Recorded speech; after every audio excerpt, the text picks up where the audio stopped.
1월 27일 수요 예배 온라인으로 함께 드리시겠습니다. 먼저 하나님 아버지의 마음 찬양하시겠습니다.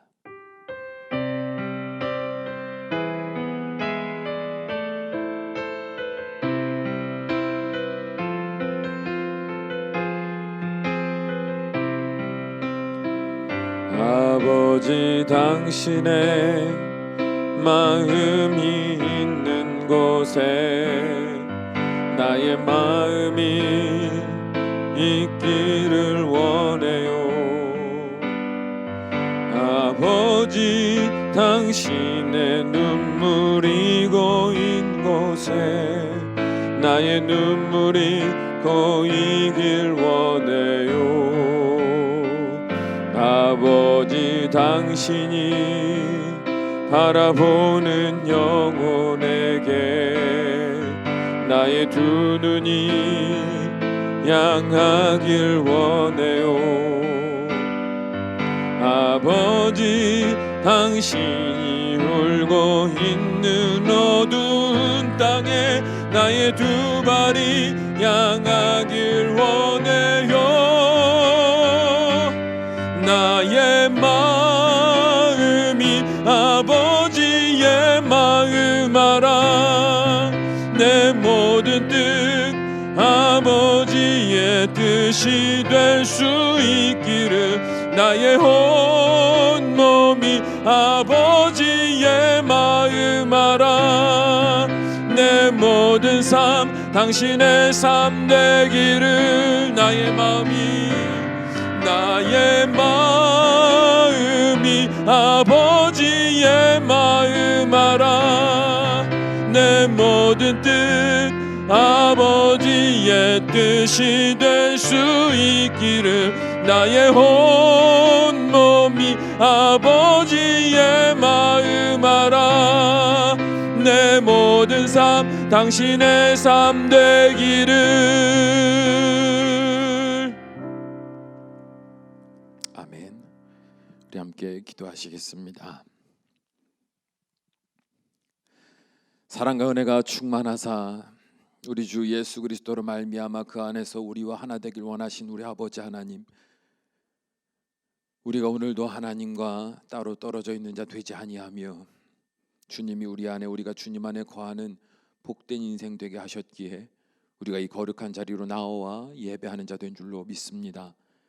간절히 바라옵기는 주님의 그 귀한 마음을 말씀 가운데 우리의 마음으로 느끼게 하시고 깨닫게 하시고 확신케 하여 주셔서 주의 귀한 성도들로 하여금 하나님과 동행하며 누리는 그 복된 기쁨을 맛볼 수 있도록 축복하여 주시옵소서. 이 약하고 어두운 때에 오히려 또 더 찬란한 빛이 나는 보석과도 같은 존재가 되길 원하시는 아버지의 그 마음이, 그 사랑이 우리의 삶의 아름다운 열매가 되게 하실 줄 믿사오며 우리 주 예수님의 이름으로 기도합니다. 아멘. 말씀 보시겠습니다. 오늘 함께 보실 말씀은 디모데전서 3장 1절에서 7절까지의 말씀입니다. 디모데전서 3장 1절에서 7절까지 말씀,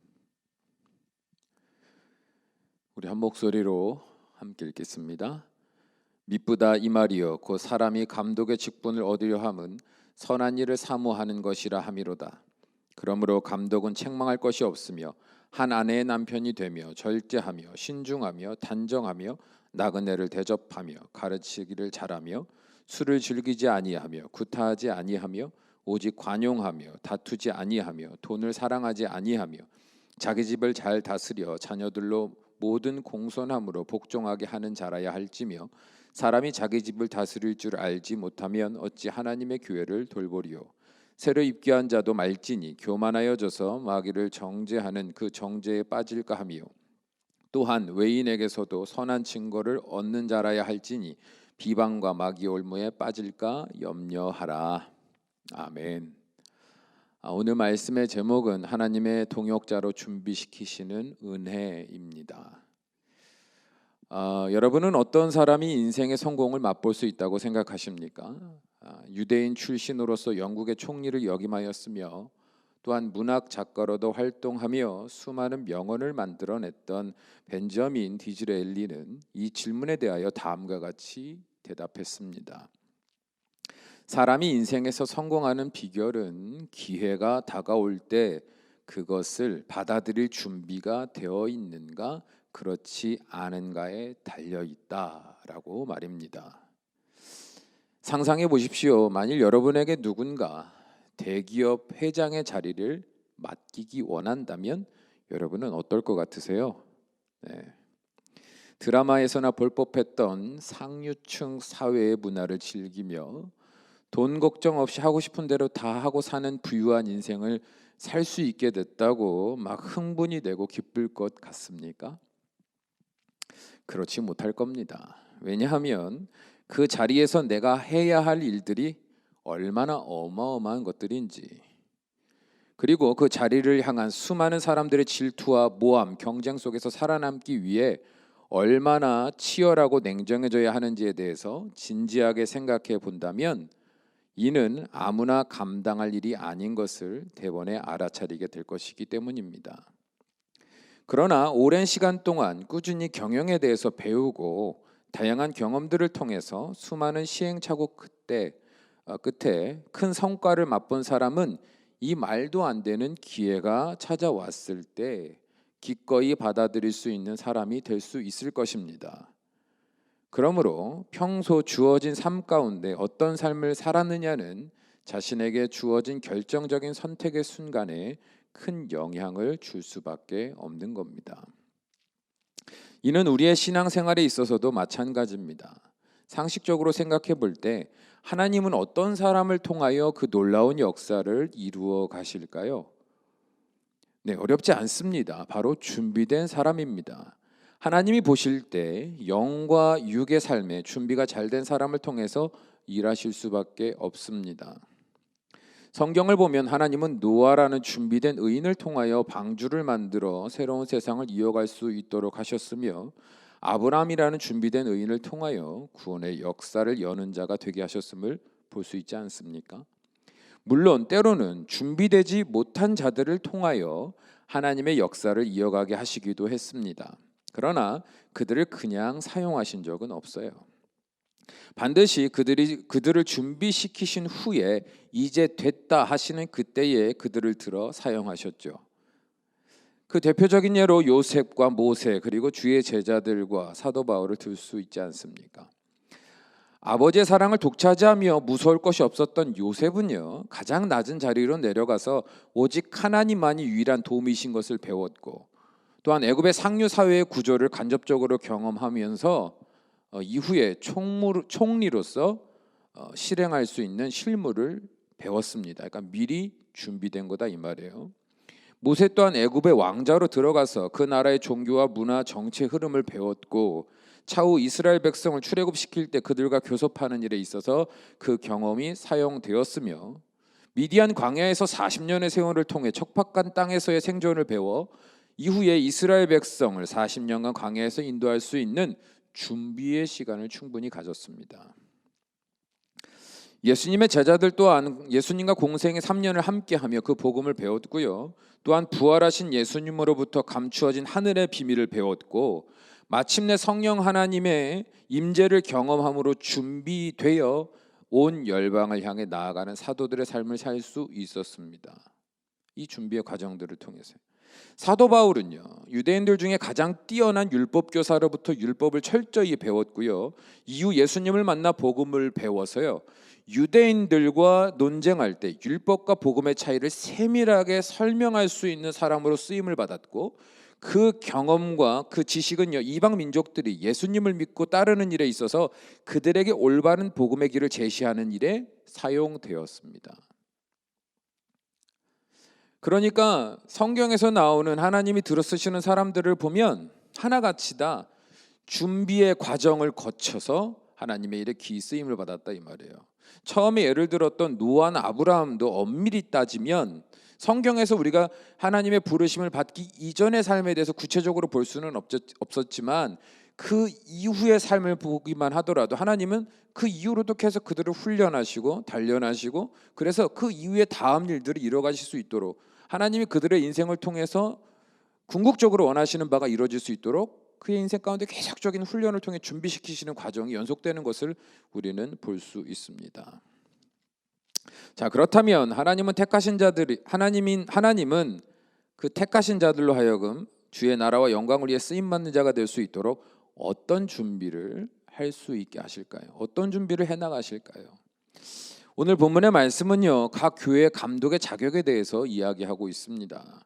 이 감독의 역할을 쉽게 설명하자면 열방 교회를 순회하며 복음을 가르치고 전파하던 사도들과는 달리 한 지역의 교회 내에 지속적으로 머물며 영적으로 깨어 성도들을 다스리고 인도하고 돌보며 진리를 수호하고 목회의 일을 전반적으로 감독하는 것이 이 감독의 역할이었습니다.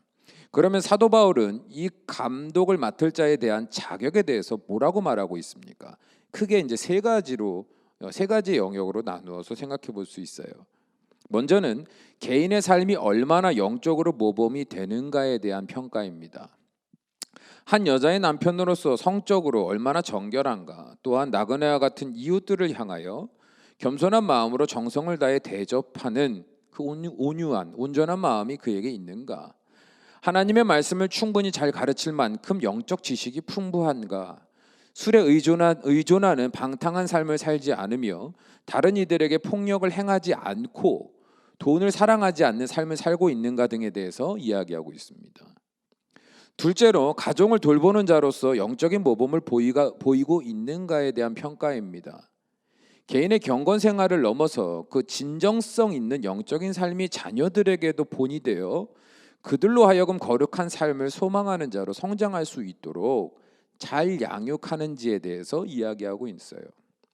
셋째로 그 지역 사회 안에서 얼마나 영적인 모범을 보이고 있는가에 대한 평가입니다. 자기 자신과 또한 자기 자신을 사랑할 만한 사람들의 평가 외에도 주변 사람들로부터 충분히 존경받을 만큼 실제적인 사랑을 실천하고 있는지에 대해서도 이야기를 하고 있습니다. 만약 우리가 이 말씀을 근거로 우리가 이런 삶을 살 수 있는 자들로서 영적인 준비가 될 때 하나님이 우리를 통하여 일하신다라는 결론을 내린다면 여러분, 이런 삶이 감당되시겠습니까?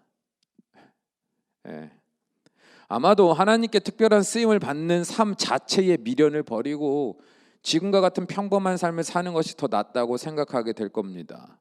왜냐하면 이 모든 자격을 갖출 엄두가 나지 않기 때문에 그렇습니다. 그래서 본인은 그런 삶을 살지 못하나 목회자들만큼은 이런 자격을 갖춘 자로서 살아주기를 기대하게 되죠. 네. 나는 이렇게 살 엄두가 안 나니까 애초에 마음에서 포기한 지 오래고, 나는 이렇게 살아도 적어도 목회자들, 특별히 직분 맡은 자들, 당신들만이라도 그런 삶을 살아가는 것을 나에게 보여주시오라는 기대를 가지고 자신들은 뒤로 빠져 있고 싶어 할 거다 이 말이에요. 왜? 나는 특별한 존재가 아니고 특별한 쓰임을 받을 가치가 없다고 생각하니까요. 이 말씀을 내가 지킬 엄두가 안 나니까 그냥 그런 자격도 그럴 이유도 없다고 애초에 마음에서 포기하는 거예요. 그러니까 이 내용들은 나하고 별 큰 관계가 없다라고 생각해 버리는 거죠. 하지만 하나님은요, 우리에게 이렇게 말씀하셨어요. 우리가 잘 아는 말씀 베드로전서 2장 9절 말씀 보면, 그러나 너희는 택하신 족속이요 왕 같은 제사장들이요 거룩한 나라요 그의 소유가 난 백성이니 이는 너희를 어두운 데서 불러내어 그의 기이한 빛에 들어가게 하신 이의 아름다운 덕을 선포하게 하려 하심이라. 아멘.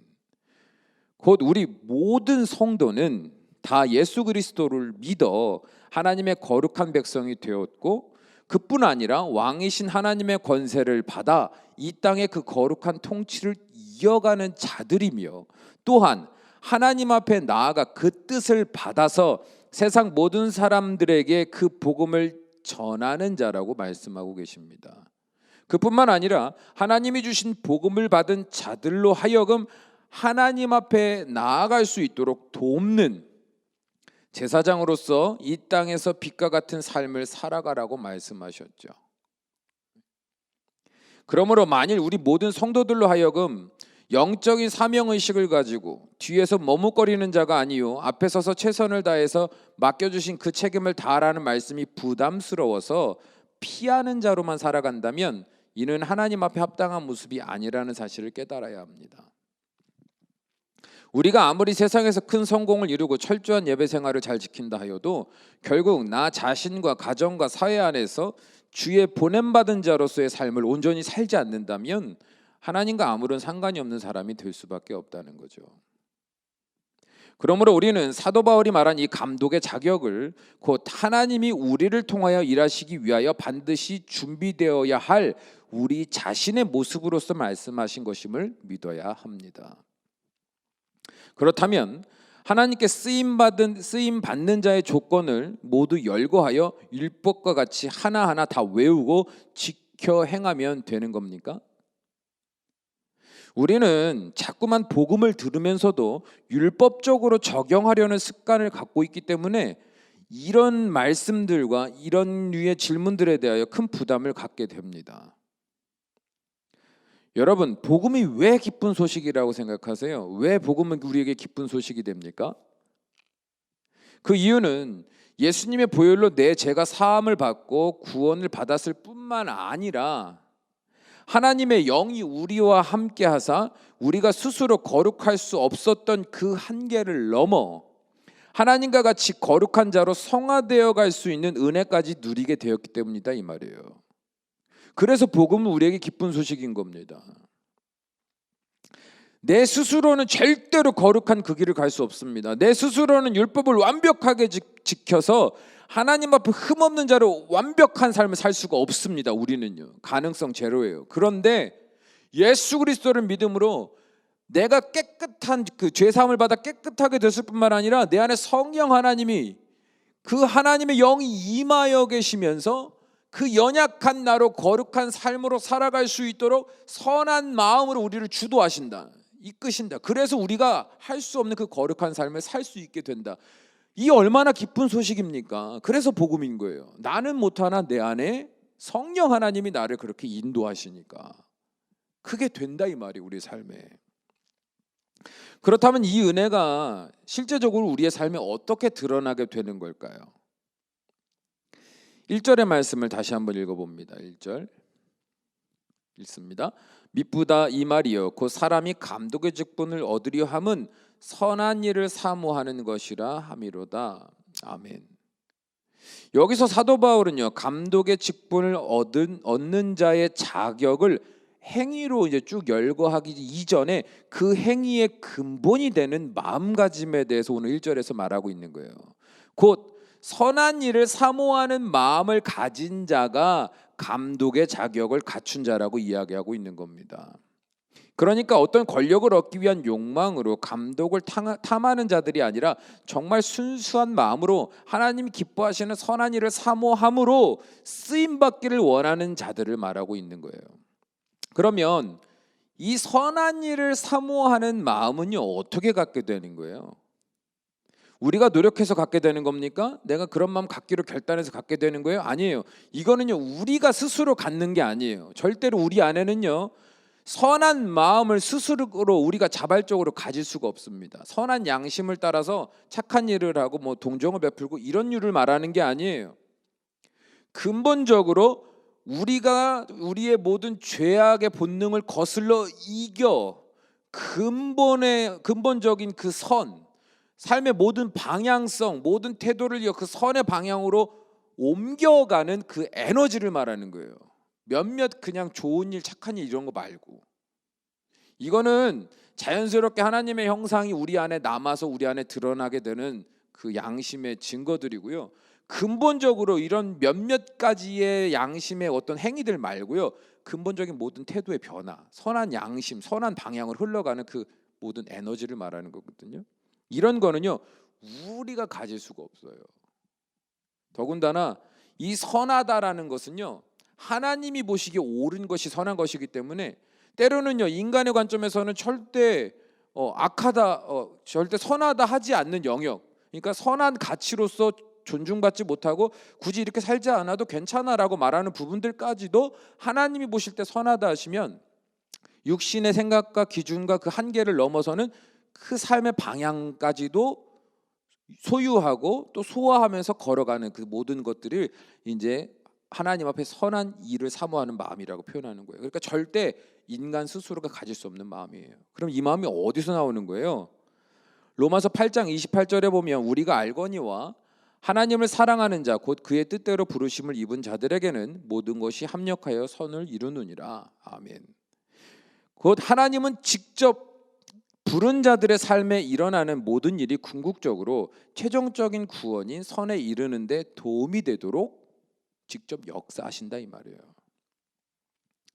우리의 지난 날들을 돌이켜 생각해 보세요. 우리는 정말 형편없는 그리스도인이었던 것을 기억할 수 있지 않습니까? 하나님을 믿는다고는 하지만 여전히 방탕한 삶을 살았었고요. 분노와 시기심에 매여 살았고 이기적인 욕심과 정죄에 빠져 살던 사람들이 바로 우리였습니다. 가정에 대해서도 화목하게 하는 자가 되기보다는 불안하게 하고 염려하게 하는 사람으로 살지 않았습니까? 그러나 우리는 변했습니다. 왜냐하면 하나님께서 그러한 우리를 포기하지 않으시고 주의 말씀을 통하여 성령 하나님의 감동과 회개하심을 통하여 결국 하나님이 기뻐하시는 선한 마음을 사모하는 자들이 되어가게 하셨기 때문입니다. 그래서 우리는 오늘날 이전에는 상상할 수도 없었던 선한 마음을 기준으로 생각하고 고민하는 자들이 된 거예요. 그렇다면 하나님께서 우리가 이 선한 마음을 사모하는 자가 되게 하시는 과정들을 통해서 실제적인 우리의 삶을 어떻게 변화시키셨습니까? 개인적인 삶과 가정에서의 삶과 주변 이웃과의 삶에 대한 우리의 태도가 변화되도록 주도하여 주셨습니다. 여전히 부족하고 연약한 것도 많지만 하나님은 오늘도 우리를 거룩한 주의 백성으로서 새로운 삶을 살 수 있도록 인도하여 주십니다. 결국 사도 바울이 감독의 자격에 대해서 쭉 열거한 내용들은 우리가 스스로 노력해서 만드는 것이 아니라 하나님께서 우리 안에 역사하셔서 만들어 가시는 것들임을 우리는 깨달아야 하는 거예요. 그러므로 우리가 하나님 앞에 준비된 성도로서 하나님의 놀라운 구원의 역사에 다양한 모습들로 쓰임받기 위해 우리가 취해야 할 태도는 뭐예요? 바로 우리가 살고 있는 현재의 삶에 있어서 선한 일을 사모하는 마음으로 인도하시는 그 하나님의 말씀 앞에서 성실히 순종해가는 능동적인 모습으로 살아가면 되는 거예요. 때로는요, 그리 대단해 보이지 않는 내 삶의 사소한 습관이나 생각에 대해서 말씀하실 수도 있고요. 때로는 감당하기 어려운 큰 죄의 문제를 드러내어 정결케 되라고 말씀하실 수도 있습니다. 그리고 이전에는 상상도 못했던 전적인 헌신의 삶을 독려하실 수도 있습니다. 그러나 우리는 무지하여 매일의 삶 가운데 동행하시며 세밀히 지도하시는 하나님의 인도하심에 대해서 당장에는 이런 조각조각의 말씀들이 어떤 의미가 있는가 싶어 뜨뜻미지근한 태도를 취할 수도 있을 겁니다. 그러나 만일 이를 귀히 여겨 매일 순간마다 성령 하나님이 주시는 마음의 감동을 소홀히 여기지 않고 성실히 순종해 간다면 우리는 생각지도 못한 때에 비로소 우리를 향하신 하나님의 계획을 마주하게 될 것입니다. 왜냐하면 대단해 보이지 않는 이 모든 신앙의 훈련의 순간들이 모아지고 하나 되어 결국 하나님이 원하시는 우리의 모습이 준비되었기 때문입니다. 이 얼마나 놀라운 일인지 몰라요. 우리가 아무것도 안 하고 아무 의미 없는 것 같고 특별한 일이 없는 것 같은 하루를 그냥 막 흘려보내고 사는 것 같지만요, 하나님이 보실 땐 절대 우리에게 한 날, 한 시간, 1분 1초도 헛되이 우리에게 쓰임당하도록 두시지 않는단 말입니다. 우리가 믿거나 말거나 하나님은요, 우리를 계속해서 준비시키고 계세요. 왜요?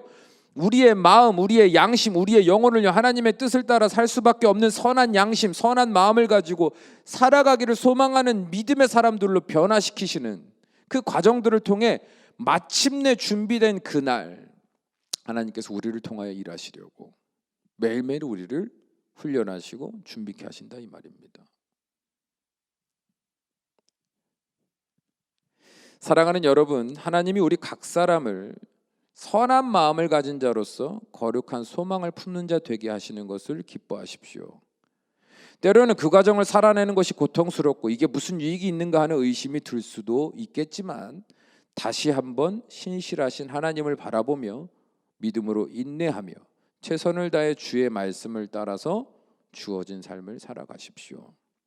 그러면 반드시 하나님이 이제 되었다 하는 때를 만나 비로소 하나님의 나라와 의를 위하여 귀히 쓰임 받는 복된 인생들이 되게 하실 줄 믿습니다. 이 시간 우리 함께 기도로 나아가시겠습니다. 많은 그리스도인들이 다른 성공하는 그리스도인들을 보며 하나님 저들은 저렇게 행복하고 복되게 하시고 왜 나는 우리 집은 그렇게 하지 않으십니까? 그런데 하나님의 입장에서도 생각해 볼 필요가 있어요. 과연 나는 나를 통해 일하시길 원하시는 하나님에 대한 믿음이 있기는 한가? 나 같은 게 무슨 하나님의 일을 해? 이 세상 속에서 나 같은 게 무슨 의미가 있어? 세상 사람들이 평가하는 기준을 따라 하나님도 나를 그렇게 평가하실 거라 생각하여 하나님이 나를 준비시키시는 그 과정을 소홀하게 살지는 않았는가? 우리가 스스로 생각해 봐야 합니다.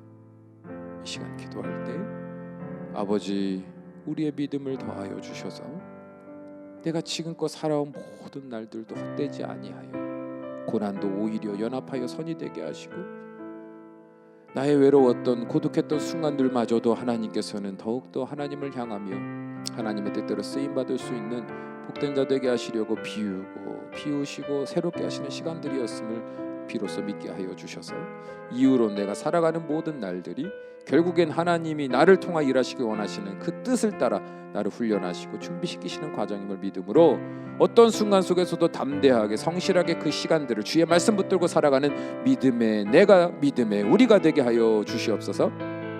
더불어 중보기도 요청합니다. 김영란 권사님 오른쪽 손목이 골절돼서 고통 중에 있습니다. 빠른 회복을 위해서 함께 기도해 주시기 바랍니다. 우리 한마음 한뜻으로 이 두 가지 기도 제목을 갖고 기도합니다.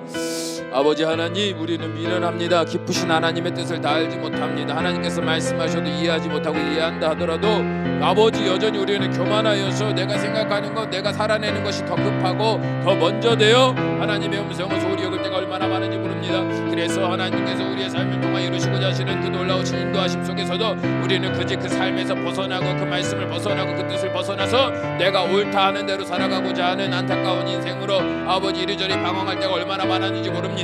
그럼에도 불구하고 아버지께서 우리를 사랑하심으로 오늘도 주님의 귀한 말씀을 열어 내가 너를 택하였고 내가 너를 통하여 일할 것이니 날마다 베푸는 은혜 인도하시는 삶의 과정 속에 성실히 그 삶을 살아내라. 그러면 반드시 때가 이르러 이 모든 훈련의 시간이 준비의 시간들이 이제는 연합하여 하나님의 아름다운 선을 이루게 하시고 하나님의 놀라운 영광을 드러내는 복된 날이 되게 하실 것이니 믿음으로 오늘을 감사하고 믿음으로 내일을 소망하며 믿음으로 영원히 하나님을 찬양하는 복된 인생이 되라고 우리에게 오늘도 다시 한번 말씀으로 되새겨 주신 줄로 믿습니다. 바라기를 사랑하는 우리 귀한 성도님들이 이 귀한 말씀을 굳게 붙들고 아버지께서 우리를 통하여 이루실 그 날을 소망하며 우리 교회를 통하여 이루실 그 날을 기대하며 날마다 주신 그 삶의 최선을 다해 살아가는 믿음의 사람들이 될 수 있도록 인도하여 주시옵소서. 김영란 권사님 아버지 손목 골절이 되어 고통 중에 있습니다. 아버지여 모든 고난 가운데 함께 하시는 주여 깨끗하게 하시는 이도 주님이시여 아버지 아물게 하시고 또 아무런 후유증 없이 아버지 모든 것이 안전하게 잘 치료받게 하시는 그 놀라운 은혜도 하나님 베푸시는 은혜인 줄로 믿습니다. 아버지 아픈 손목이 안수하시고 또 좋은 치료의 과정 아버지 귀한 치료의 과정을 경험하게 하셔서 이후로 더욱더 이전보다 더 강한 육신으로 거듭나시도록 아버지께서 은혜를 베풀어 주시옵소서. 오늘도 귀한 말씀을 주시니 감사합니다. 오늘도 각 처소에서 함께 예배하며 기도하게 하시니 감사합니다. 앞으로도 주님 우리를 통하 일하실 그 주님을 사모하며 하나님께 영광 올려드리오니 아버지여 늘 우리의 삶을 통하여 기뻐하시는 복된 하나님의 그 아름다운 모습이 우리의 기쁨이 되게 하여 주시옵소서. 아버지 하나님, 오늘도 아버지 하나님은 우리를 통하여 함께 하실 그 미래를 꿈꾸며 기뻐하시는 우리 아버지 하나님이신 줄로 믿습니다. 세상 사람들이 평가하는 내가 나를 평가하는 그 기준을 가지고 하나님이 우리를 향하여 가지고 계신 그 기대를 부인하는 자 되지 않게 하시고 날마다 훈련시키시고 준비시키시고 우리도 알지 못하는 그때에 하나님께서 예배하신 그 놀라운 일들을 이루시기 위하여 오늘도 쉬지 아니하시며 우리와 동행하시는 그 하나님의 뜻을 믿음으로 그 말씀에 귀 기울여 순종하는 자들 되게 하셔서 마침내 주님이 됐다 하시는 그날 담대하게 일어나 싸워 이기며 승리하며 해방케 하며 자유케 하며 아름답게 하는 하나님의 귀한 사역자들로 쓰임받는 복된 인생들이 될 수 있도록 축복하여 주시옵소서. 특별히 몸이 아파 주 앞에 두 손 들고 기도하는 자들을 위해 함께하여 주셔서 그 모든 아픈 부위가 주의 은혜로 치유되게 하시고 그래서 이전보다도 더 강건한 육신으로 주님께 영광 올려드리는 복된 인생들이 될 수 있도록 축복하여 주시옵소서. 우리 주 예수님의 이름으로 간절히 기도하옵나이다. 아멘.